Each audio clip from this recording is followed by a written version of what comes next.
नमस्कार, स्वागत है आपका मुनाफे की मंडी में, जहां हम आपके लिए कमोडिटी मार्केट की तमाम बड़ी खबरें तो लाते ही हैं, साथ ही इंट्राडे, पोजिशनल और लॉन्ग टर्म के हिसाब से भी आपके लिए बेहतरीन कॉल्स देते हैं। इसके अलावा आपके लिए हाजिर बाजार की खबरों के साथ देश भर के मंडियों का अपडेट भी लेकर आते हैं। आज हमारे साथ 3 मेहमान हैं। अमित सजेजा हैं, वीपी रिसर्च है commodities and currency Motilal Oswal से। सुनील कटके जी हैं, हेड कमोडिटी है रिटेल बिजनेस के कोटक सिक्योरिटीज से। और साथ ही आगे हमारे साथ बीके सब्रवाल साहब होंगे, जो पूर्व प्रेसिडेंट है commodity participant association of India के। आप तीनों ही मेहमानों का ईटी नाउ स्वदेश पर स्वागत है। सबसे पहले देख लेते हैं आज की कुछ बड़ी खबरें। गोल्ड की बात करें तो एक रेंज में कारोबार हो रहा है, लेकिन रेंज ऊपर की तरफ है। हल्की तेजी यहां पर दिख रही है। 52,400 रुपए के ऊपर कारोबार एमसीएक्स पर हो रहा है। 1800 के ऊपर कॉमेक्स पर गोल्ड है। चांदी की बात करें तो यहां करीब करीब 200 रुपए की तेजी है। 58,500 रुपए के ऊपर यहां भी कारोबार हो रहा है। क्रूड कमजोर कारोबार 7,500 रुपए के नीचे। कॉपर कम स्टॉक से तेजी है, 680 के ऊपर यहां पर भाव बना हुआ है। पिछले एक आध हफ्ते से अच्छी तेजी यहां पर कॉपर में दिख रही है। एग्री की बात करें तो मेंथा, जहां पर सिंथेटिक सप्लाई ज़्यादा है, भाव अब काफ़ी गिर गए हैं। 985 रुपए के करीब एमसीएक्स पर आ चुका है भाव। कॉटन, बारिश से फसलों को कई राज्यों में नुकसान हुआ है, अब 49,000 के बेहद करीब है भाव एमसीएक्स पर। हालांकि जो अगस्त के बाद अक्टूबर का वादा है एमसीएक्स का, वो उसका भाव 40,000 के करीब है। हल्दी, जीरा, धनिया तीनों ही मसालों में आज अच्छी तेजी दिख रही है। जीरा सबसे ज़्यादा मजबूत है, 2.5% के आसपास की तेजी है। 24,600 रुपए तक जीरा का सितंबर का वायदा पहुंच गया है। हल्दी में भी कई दिनों की गिरावट के बाद आज खरीदारी है। 7,200 रुपए के ऊपर सितंबर का वायदा ट्रेड कर रहा है। धनिया 11,400 रुपए के पास। तो ये कुछ बड़ी खबरें आपके लिए। चलिए अब वापस से लौटते हैं, वायदा बाजार का रुख कर लेते हैं। सबसे पहले आज बात करते हैं क्रूड की। सुनील जी, क्या लग रहा है क्रूड में? जो इस हफ्ते की जो अब तक तेजी थी, 5% से ज़्यादा की तेजी दिखा चुका है क्रूड। अब यहाँ से क्या तेजी और आगे बढ़ेगी या फिर से दबाव बनेगा?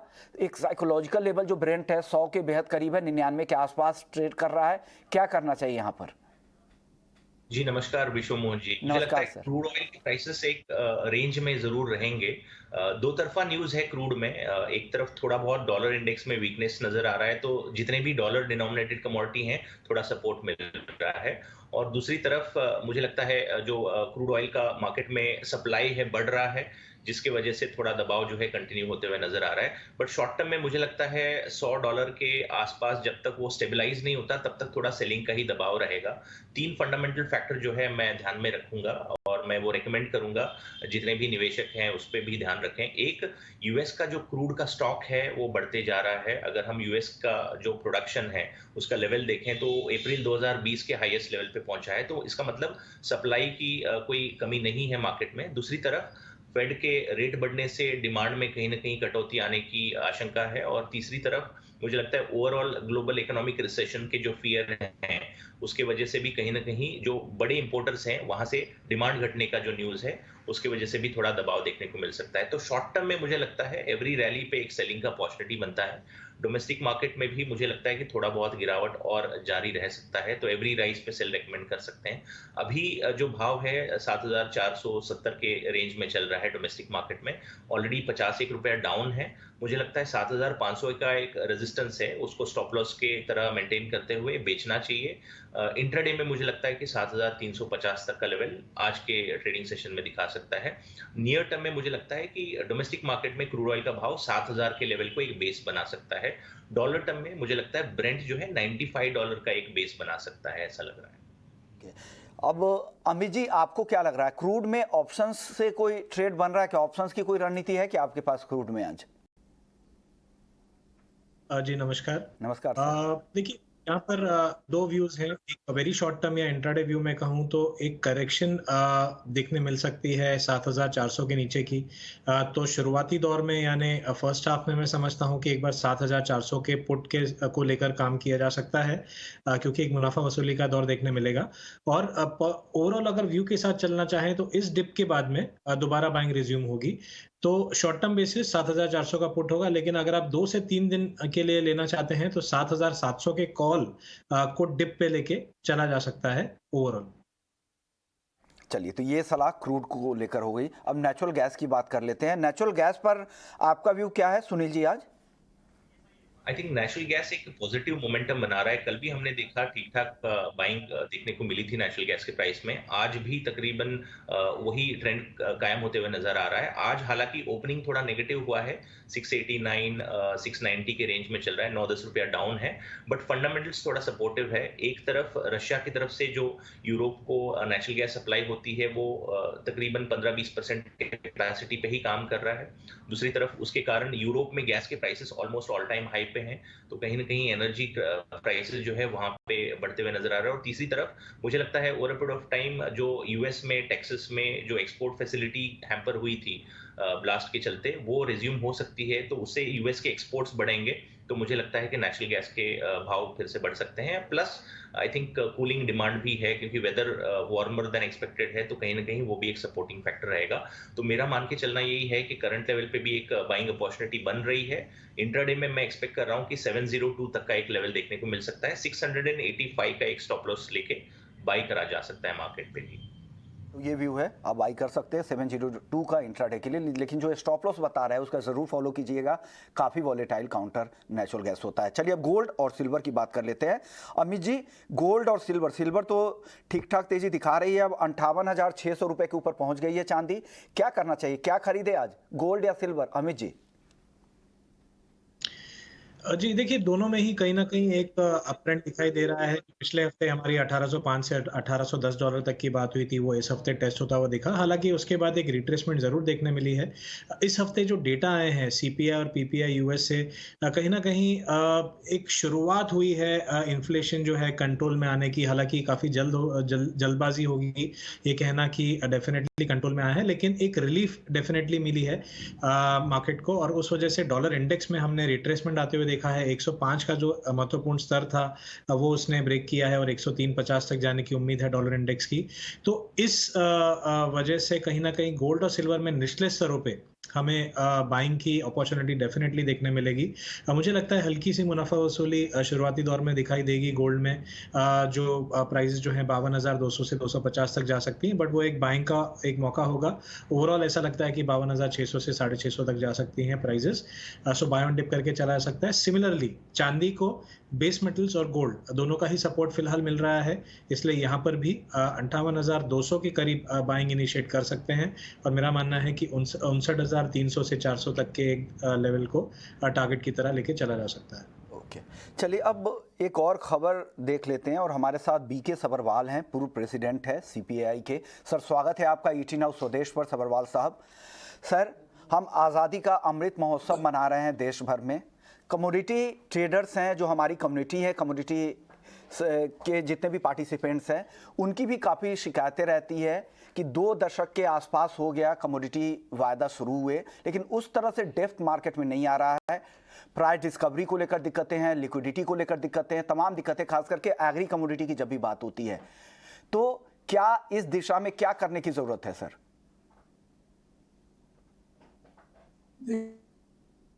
देखिए, आवश्यकता यह है, किसी को बहुत तकलीफ होती है अगर एग्री कमोडिटी के भाव बढ़ते हैं। अब स्थिति ये बनती है कि कम्युनिटी के भाव भी ना बढ़े और वायदा, ये दोनों हर साथ नहीं चल सकती हैं। एक तो हमने गवर्नमेंट को अल्टरनेटिव दिया है कि अगर ऑप्शंस में गवर्नमेंट आपको ऑप्शंस अलाउ करे, और जो आप डिस्कवरी के लिए भी, और जो एमआरपी है। जी सर, आपके लाइन में दिक्कत है, आपको फोन लाइन पर जोड़ने की कोशिश करता हूं।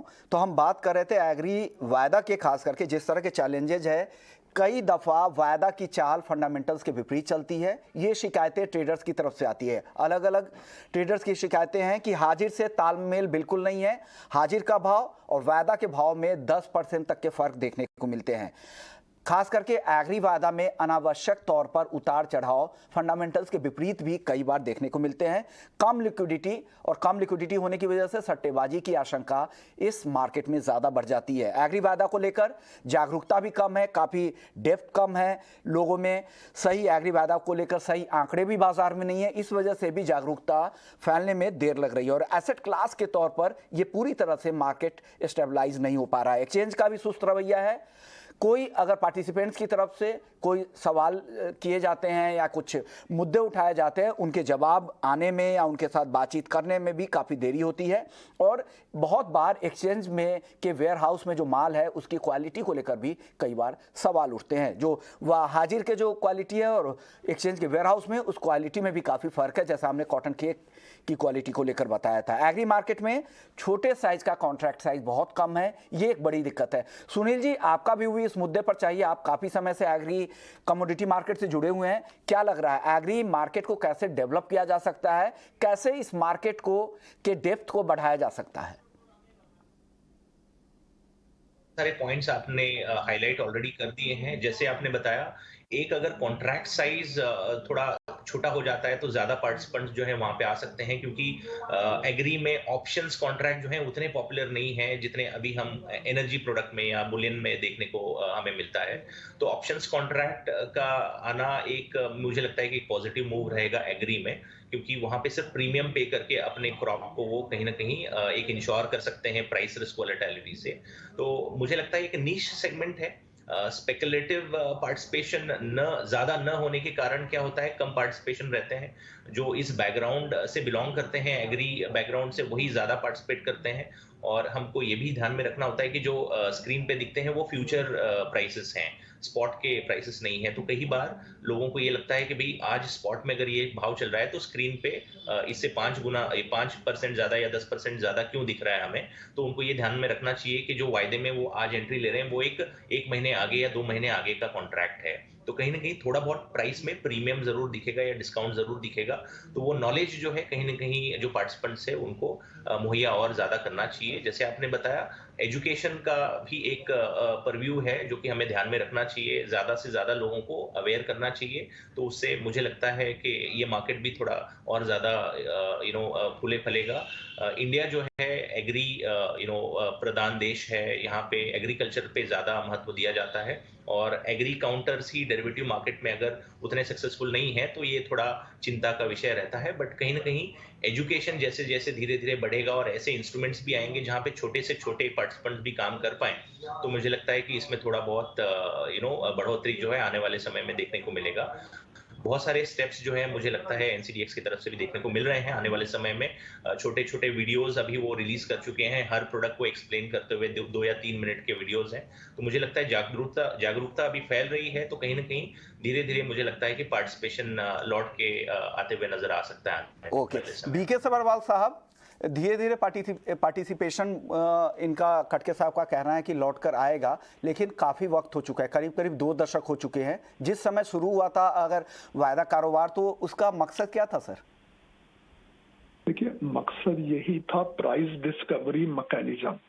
एक बहुत बड़ा लाभ हुआ वायदा बाजार शुरू होने का कि पहले एक प्रोड्यूसिंग जगह पर और एक एंड कंज्यूमर के पास बहुत बड़ा डिफरेंस होता था। पंजाब में अगर गेहूं पैदा होता था तो तमिलनाडु का रेट में बहुत ज्यादा फर्क होता था। वायदा बाजार में कमोडिटी प्रोडक्ट आने के बाद वो प्रोड्यूसर को भी ऐसे ज्यादा मिलने शुरू हुए और एंड यूजर को भी जो बिचौलियों में ज्यादा पैसे पहले जाते थे वो कम होने शुरू हो गए। परंतु कृषि प्रधान देश, जैसा अभी पहले वक्ता भी बता रहे थे, होने की वजह से कोई सरकार अफोर्ड ही नहीं कर सकती कि कृषि उत्पादकों के दाम जो है वो बढ़े। मैं जो एक पहली बात कर रहा था, जो शायद आपको आवाज नहीं आई उस वक्त, कि सरकार एमएसपी देती है। एमएसपी की जगह हमने एक सरकार को बात कही है कि अगर ऑप्शंस का प्रीमियम एमएसपी की जगह सरकार देना शुरू कर दे तो इसमें सरकार को टोटल लागत भी कम लगेगी और बाजार में लिक्विडिटी उसकी वजह से कई गुना बढ़ जाएगी। हम बढ़िया उसकी सुझाव है सर। प्रेजेंटेशन 2 बार सरकार के अलग अलग विभागों को दे चुके हैं, कंज्यूमर अफेयर मिनिस्ट्री और एग्रीकल्चर मिनिस्ट्री को भी। जी जी। तो अगर ये पॉसिबल होता है तो निश्चित, अगर ऑप्शन प्रीमियम एमएसपी की जगह सरकार देना शुरू कर दे तो निश्चित रूप से एग्री कमोडिटीज में वॉल्यूम बहुत बहुत बढ़िया सुझाव है सर, इसलिए कि ऑप्शंस एक तो आप हेजिंग के लिए सबसे अच्छा विकल्प भी है, कम कॉस्ट का है और सरकार के लिए भी कॉस्ट कम होगा और उनका पूरे उत्पाद को वो पूरी तरह से हेज कर पाएंगे। अगर प्रीमियम सरकार बढ़ती है तो उनके पास प्रीमियम का भी रिस्क नहीं रहेगा। सर अब अगला सवाल आता है, जिस तरह से नॉन एग्री मार्केट में छोटे छोटे कॉन्ट्रैक्ट है, मिनी माइक्रो का भी ऑप्शंस है, क्या इस तरह के छोटे कॉन्ट्रैक्ट एग्री वायदा में नहीं लाए जा सकते हैं? ये एग्री वायदा में पहले तो जो प्रोडक्ट ही बंद हो गए, जो बैन हो गए, उनको ही चालू करें। छोटे की तो बहुत दूर की बात है।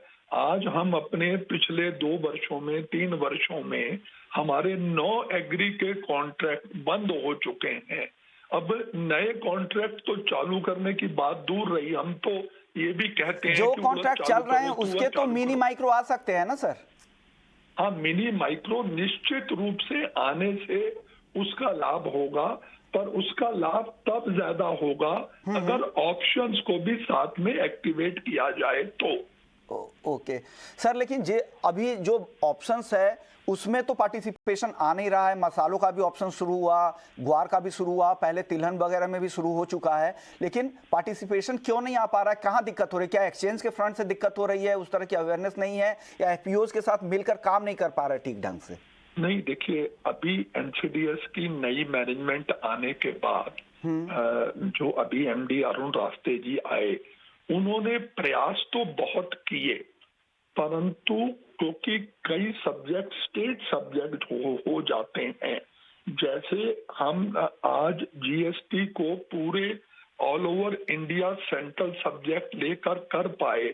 अभी पहले वक्ता बता भी रहे थे कि जो वेयर हाउसेज में प्रॉब्लम्स होती हैं, डिलीवरी की प्रॉब्लम होती है कि वो अल्टीमेट क्लाइंट को नहीं पता लगता कि वो 3 महीने बाद, 4 महीने बाद, या जब उसको डिलीवरी आई वो एक्सपायरी वाला टाइम उसका आ गया। थोड़ा सा और इनको सरकार के साथ मिलकर एक्सचेंजेस और रेगुलेटर भी बहुत इंटरेस्ट ले रहा है। अभी हम पिछले हमारी 2 मीटिंग सेबी के साथ इन विषयों पर हुई थी, जब हम बात कर रहे थे सेबी से कि वो प्रयास करें। फाइनेंस मिनिस्ट्री भी एग्री करता है कि वो कमोडिटीज वापिस शुरू हो। आपका सुझाव बिल्कुल ठीक है कि सारी चीजें इकट्ठी करनी पड़ेंगी, प्रोडक्ट बढ़ाने पड़ेंगे, अगर माइक्रो नहीं तो कम से कम मिनी लेकर आना पड़ेगा, और उधर ऑप्शंस को भी एमएसपी की जगह अगर सरकार 3-4 चीजें एक साथ करेगी। जागरूकता तो ऑलरेडी एसोसिएशन भी करती है और एक्सचेंजेस भी करते हैं। हाँ, और जागरूकता की आवश्यकता है, उसको एक्सचेंजेस, रेगुलेटर और गवर्नमेंट ब्यूरोक्रेसी तीनों मिलकर करेंगे तो ऐसा नहीं है कि ये एक्टिवेट ना हो जाए। बिल्कुल सर, क्योंकि इंटरनेशनल मार्केट में जब इतने बड़े लेवल पे कारोबार हो सकता है तो इंडिया जैसे जो एग्री बेस्ड इकोनॉमी है यहाँ पर क्यों नहीं हो सकता है। और जिस तरह के सुझाव दिए जा रहे हैं और ऑप्शंस के बाजार को अगर बढ़ाना है तो अगर ऑप्शंस के प्रीमियम का भुगतान अगर सरकार की तरफ से या इंसेंटिवाइज किया जाए उसको, तो डेफिनेटली उसका बड़े लेवल पे फायदा होगा। ताकि साथ ही कुछ और भी बड़े कदम एक साथ उठाने होंगे जिससे मार्केट का दायरा बढ़े, लिक्विडिटी बढ़े, डेप्थ बढ़े मार्केट का। शुक्रिया सब्रवाल साहब, आपने वक्त निकाला हमारे लिए। चलिए वापस लौटते हैं वायदा बाजार की ओर। हमारे दोनों मेहमान बने हुए हैं।